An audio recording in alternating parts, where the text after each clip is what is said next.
Good evening. It has been quite a few months since I posted my last video. I think it was in September.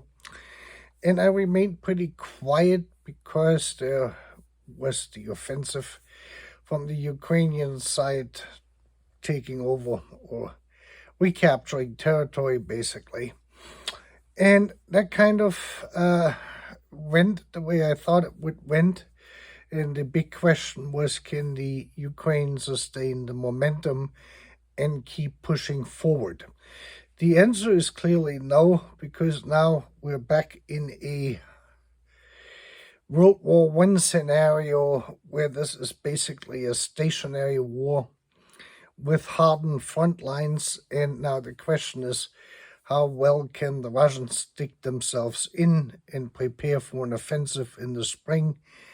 And the same would go for the Ukrainians. Now, before we get into all of this stuff, I have researched the numbers on both sides for the soldiers, not for the civilian casualties, just for the soldiers who have fallen in combat. And the estimate, when you look at various different sources for this, combined for both sides is about 250,000. I would say 225,000 to 250,000 fallen soldiers. With this war in a little bit over 11 months has become one of the deadliest war by far since World War II. And that is now eating up the human resources, basically, of the Ukraine and the Russian Federation on both sides. The Ukrainians are now basically enlisting older and older men who are still capable of fighting.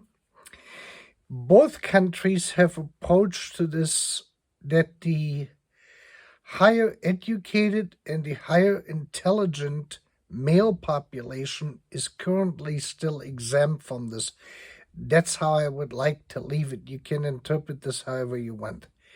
This is a thing on both sides. Eventually, the Russian Federation has the higher resources in terms of human capital, meaning available men and women, to be drafted into military service.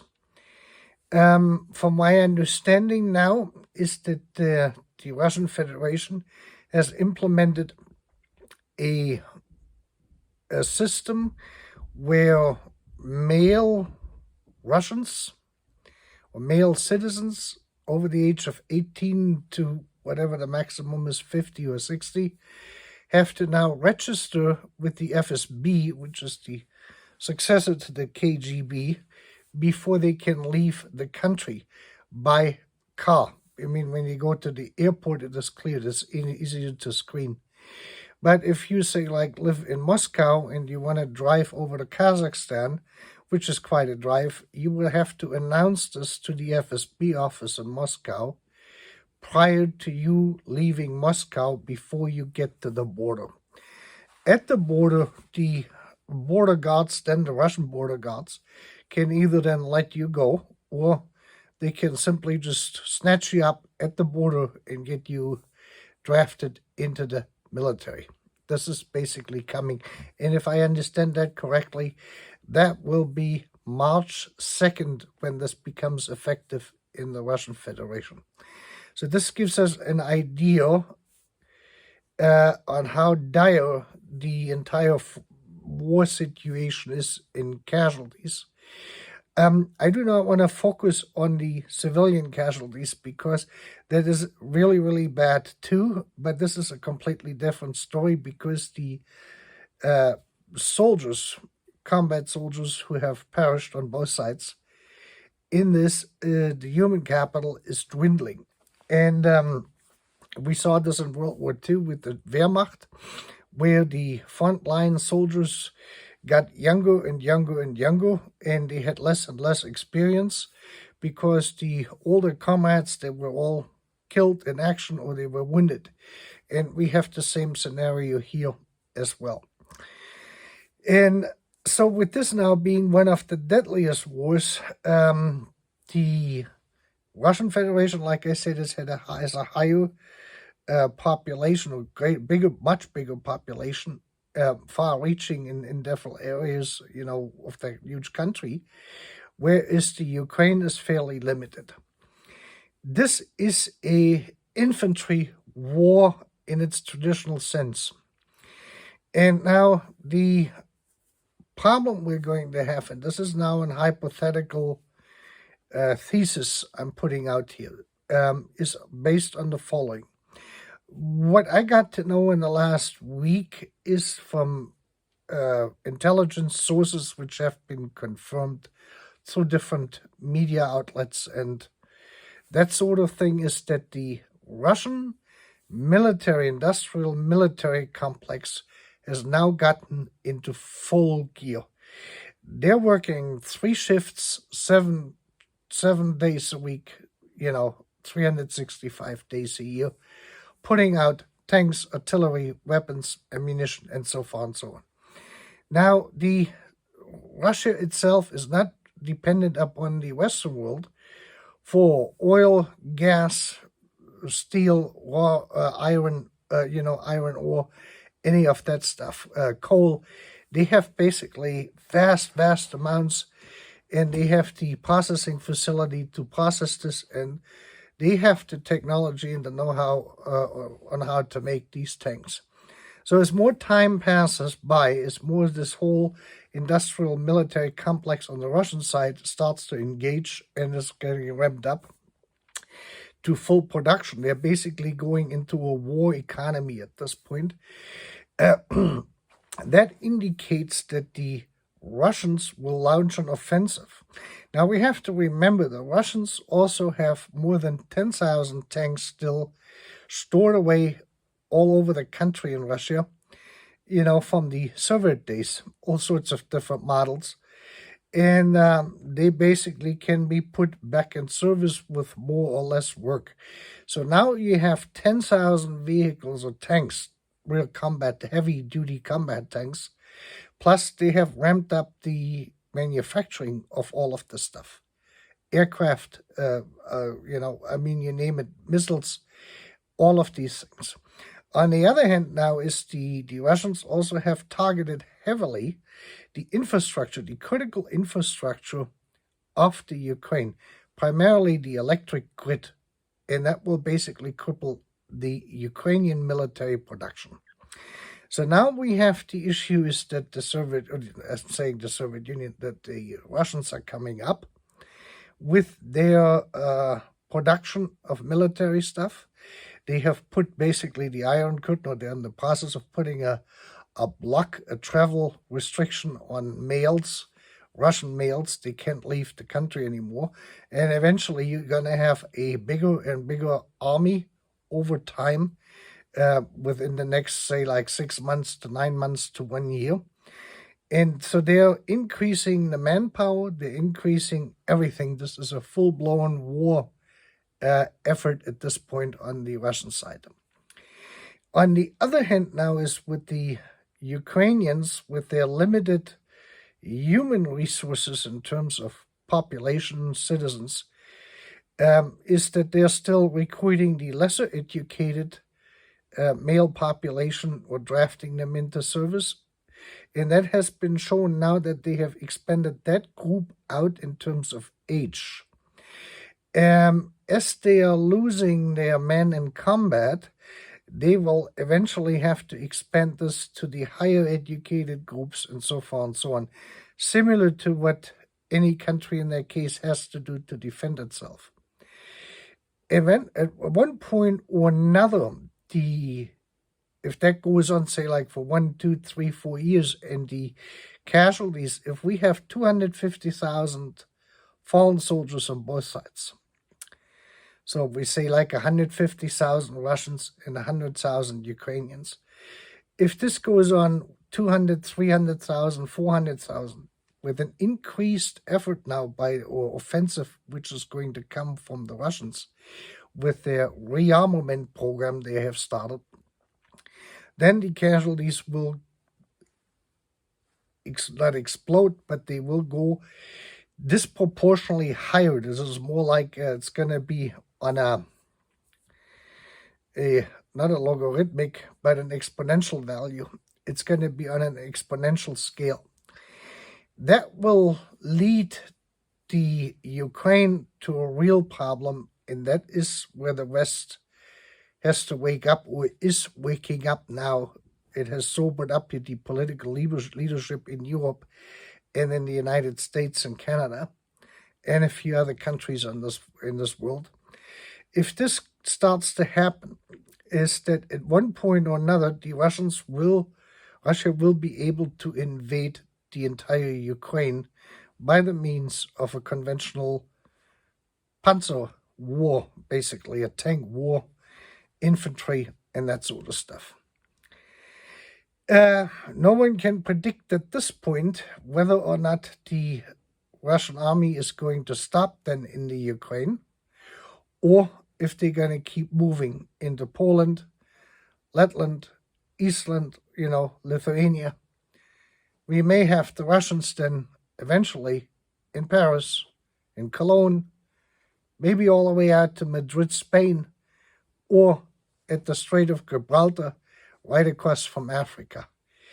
That is very difficult to predict because they have now the advantage that they have shifted their economy over into a wartime this is going to be huge, industrial military complex. And they don't need the West for parts or devices. Stalin basically succeeded with his strategy where quantity outperforms quality. So even though the United States and Europe have a pretty good arsenal, but this is based on quality. The Russians right now is with their strategy is they're going back to this, what they had, where quantity is going to outmaneuver, firepower, overpower the quality. That is basically what we're seeing. Now we have the commitment of Leopard 2 and Abrams tanks. When we're looking at the tank numbers available, currently fully operational in Russia, the 10,000 ones in storage, from the experts saying 2,000 of them can be fairly easily fixed, then they're going to have, in a very short period of time, 3,000 tanks ready to go, even if they're older models. Again, it is not the quality, it's the quantity. The overpowering force of fire. And they will be able to throw them with the increased infantry divisions they're going to have through their draft service now, with not allowing, capable males of leaving Russia or the Russian Federation. They're going to be doing exactly that you have very large army contingencies, Russian army contingencies moving towards the Ukraine, which is going to be heavily equipped with lots and lots and lots of tanks. A Leopard 2 or an Abrams tank can take on so and so many tanks from the opposing side at one time of a lesser quality. At one point or another, and there's discussions over if that is 3 Russian tanks to 1 Abrams tank, or 5 Russian tanks of the older versions to 1 Abrams tank, or to Leopard 2, or 10 to 1. That needs to be seen, and I guess we will find this out here in the spring. The tank numbers, which have been requested by Kiev, of 300 tanks, which also has to be supplemented by other weaponry, because it is a joint fighting force there, which you need, and the Russians as well. In my opinion, is basically a 1 to 10 or 10 to 1 ratio. So the High Command of the Ukrainian Army, of the Ukrainian Armed Forces, basically evaluated the situation, and they think that 1 Leopard can easily take on 10 Russian tanks. If this is going to be true or not, we will have to wait and see and find out. If this is something I cannot tell you, if this assessment is correct or incorrect. If this assessment turns out to be incorrect, and they needed like 500 to 1,000 tanks, so like a 1-to-3, 1-to-5 ratio, to succeed their offensive. If the Russians have, then that X amount more tanks as opposing force in an offensive, then the problem is going to be, can the Western world re-armor this stuff, and the logistics involved. The monetary values contributed from NATO members and other countries to the Ukraine is, I think, probably in the proximity of $250 billion at this point. I would estimate, a careful estimate, if this war is going to go on for any prolonged period of time, say like another year or 2 years, where we could see then a total of 1 million soldiers killed in combat, that is quite possible, and the cost to the West, the monetary, contributions in military aid from all these different countries is probably going to be closer between $1 trillion to $2 trillion by the time this is all said and done. I do not know if the Russians are going to stop at one point. From the efforts out of the Russian Federation of what they have going on behind scenes with getting basically the industrial military complex fully ramped up. This is something we have not seen yet here in the West to this. We're still in a peace economy, as we call it, rather than a war economy, where the predominant, manufacturing need is military equipment. We're not there, but the Russians have gotten there pretty quickly in 11 months.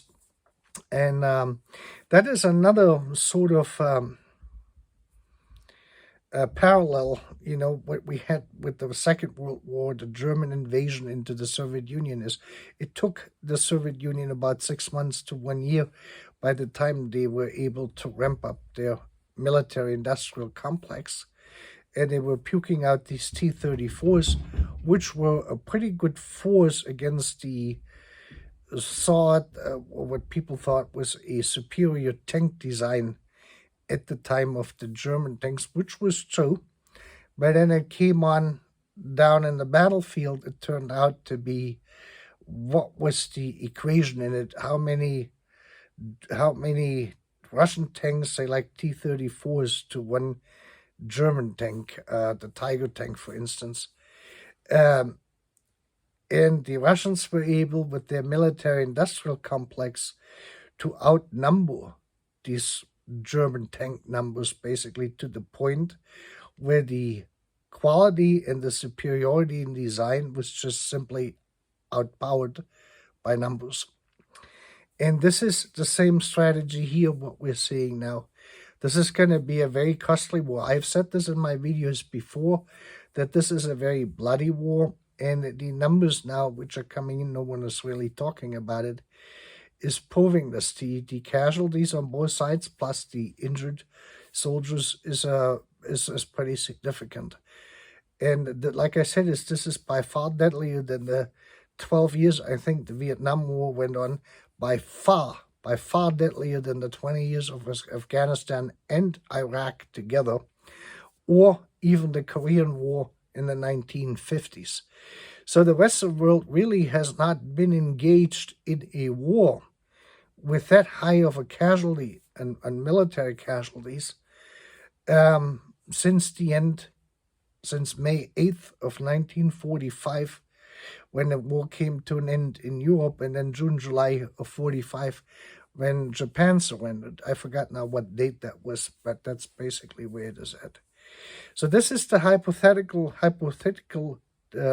scenario here, and the Russian actions And now the Western actions basically confirm this, that this is what the military leaders have explained to our political, high esteemed elected political officials have explained too. And I think on the political level, this is slowly sinking in, and they're sobering up here in terms of what they're actually looking at. Looking at the overall activity of military production and the ramping up of tank production, especially in Russia, for their newest ones, I forgot, their T-80 or T-84s. I'm not up to date on those numbers, so whatever the latest model is of the T-series tanks from the Russian, military federation, those are ones they're starting to produce. They're cranking out in a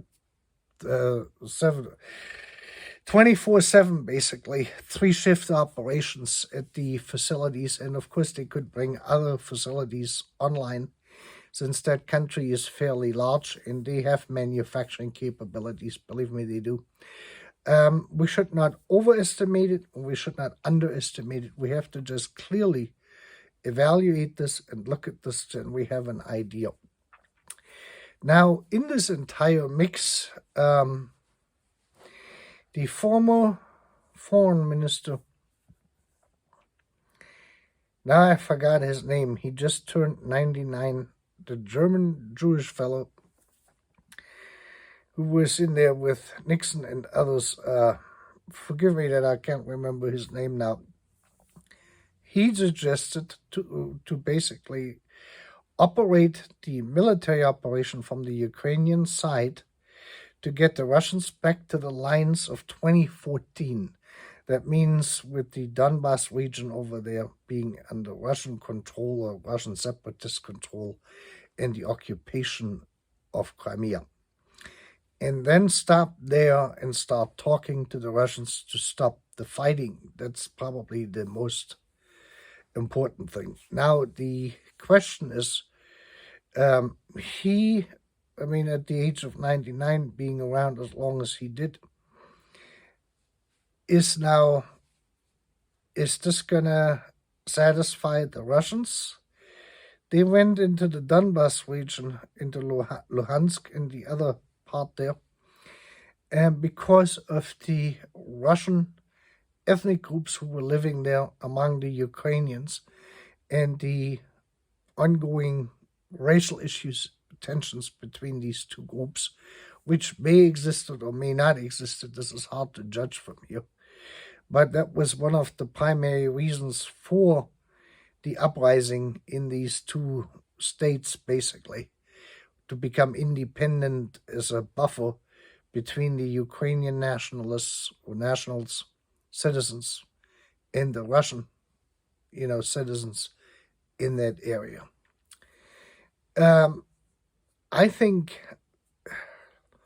don't think that the Ukrainians, with the asking for 300 tanks and other equipment, does not indicate that they want to go much further with the war effort than either retaking the entire Donbas region or stopping there.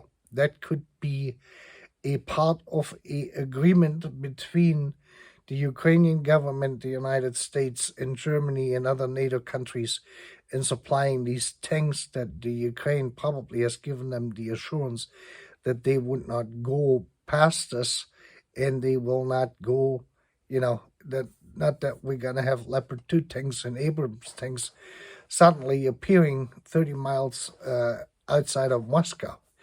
I don't think that this is a military objective in this. We had that in 1942, 43, in that range, and it ended 30 miles before Moscow because of the issues in the supply lines and the logistics the German Wehrmacht was facing, and political decisions or military decisions by Adolf Hitler of whether to go for Moscow or Stalingrad. There were several arguments for either one of the two. They went for Stalingrad, and that bit them in the behind. If they would have went for Moscow, who knows how that would have turned out. We probably will never know, and that's good that way too, that we won't know. But this is basically now what we're going to see here in the next, I would say, 6 months or so to the next year, this year, what is going to transpire. One thing, the Western world, primarily the NATO members, Europe and the United States, Canada, and other countries who are contributing into this effort for the Ukraine, will have to ask themselves on what is their monetary limit, what is the threshold, because this is a war of attrition. And we have seen this now. The Ukraine makes a move, an offensive. It has success with it.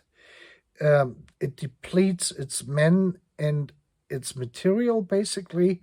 And then the West has to come in and step up the rearmament for that. And the Ukrainians have to draft new recruits into the military machine in order to replenish the losses. The same is true when the Russians do an offensive. That's usually what happens when you do an offensive, is that you have higher losses in that. And those losses, when the offensive comes to an end, either as a victory or where you just run into so much resistance at that point that you're basically starting to stagnate, you have a standstill, no more movement, then you have two front lines facing each other. No one is giving in territory, and that becomes then, it's basically a huge meat grinder, what that turns into, and that is similar to what we had in World War I. The Austrian Oberst, I forgot his name too, he mentioned that in his last video. He compared this, we're now in the time frame of 1915, if we want to look at World War I, where all the nations suddenly, participants started to wake up and sobered up, and they saw that neither one of their military strategies had really worked out. By that time, it was too late, because we had that war of attrition going on for another 3 years, from 1915 till 1918, on the Western Front especially. And it was a meat grinder. It was literally a meat grinder. A lot of soldiers perished, died in there. A lot of them got injured on both sides. And that is the war of attrition, what you have there. It's a material war. And the nation or the alliance which can outlast the other alliance in financial resources and material and human resources will eventually succeed in this, unless one side throws in the towel and you're going to have peace negotiations. If the Russians are starting to dig in too deep into the trenches now, then any type of offensive will be very, very difficult to be successful on the Ukrainian side, depending on where they're going to come in and starting the offensive. If you have the Russians start an offensive in the spring and the Ukrainians, and they're happening on two different areas, then you're going to have basically them running. I don't think that will happen, but it could happen. They're going to not fight each other, but they fight the protection mechanisms which were left in the lesser protected areas, and they go in and they're going to go behind each other. And then you're going to have the Russians further into the Ukraine, and then you're going to have the Ukrainians in the Donbass, basically, over there in Luhansk. And that could be interesting to see what that would look like. So then both sides have moved forward at probably more or less higher casualties than what you would have normally in the attrition situation. We will have to wait and see on how this is going to play out. I do not think that we're going to see a big tank battle, like we had in World War II, because they happened actually further north in the plains up there, closer towards Moscow in that area. and Stalingrad to the south of it, where there is much more open fields and it is flat or flatter, and that is the ideal tank area. The Ukraine itself, Belarus, is even better if you go further north in Minsk up there. Then these are better areas for large tank wars, where you have really something going there. You could have 200 Western tanks face 800,000 Russian tanks, and they have a go at it. This is something we won't see in that particular territory where this is happening. There's way too many rivers and creeks and little tiny mountains and valleys and everything else in between. That is not the ideal environment for tank warfare, basically, so to speak, where you have really these tanks will assist, or they're trying to use them to assist them. The Ukrainians know what they're doing, so is the Russians, because it's their own country. They know what they got to deal with there. They know every square inch of the stuff. They know every rock which floats around. And the Russians have gotten it to know, if they didn't know it already, and the Ukrainians, they're on their own territory. If they don't know what their territory is like, what they're fighting on, then you basically can forget this altogether right to begin with. Well, anyway, this is some of my thoughts here in this. We will have to wait and see. We're not at the end. We're not even in the middle. It's hard to tell where this is at. It really depends on who's going to re-armor more, and who got the longer, deeper breath in this, financially, materially, and on the human resource side. That's the three areas, and we will see on how this is going to develop. I hope we're not going to be in a position where we're going to have the Russian Federation wind up in Warsaw, in Berlin, in Cologne, in Paris, Holland, and then all the way to Spain somewhere. That would be your worst case scenario if they really wanted to control the entire continent of Europe.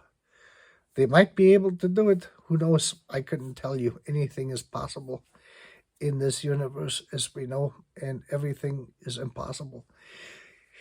The impossible is possible. The impossible is impossible. So can't make a clear prediction on it.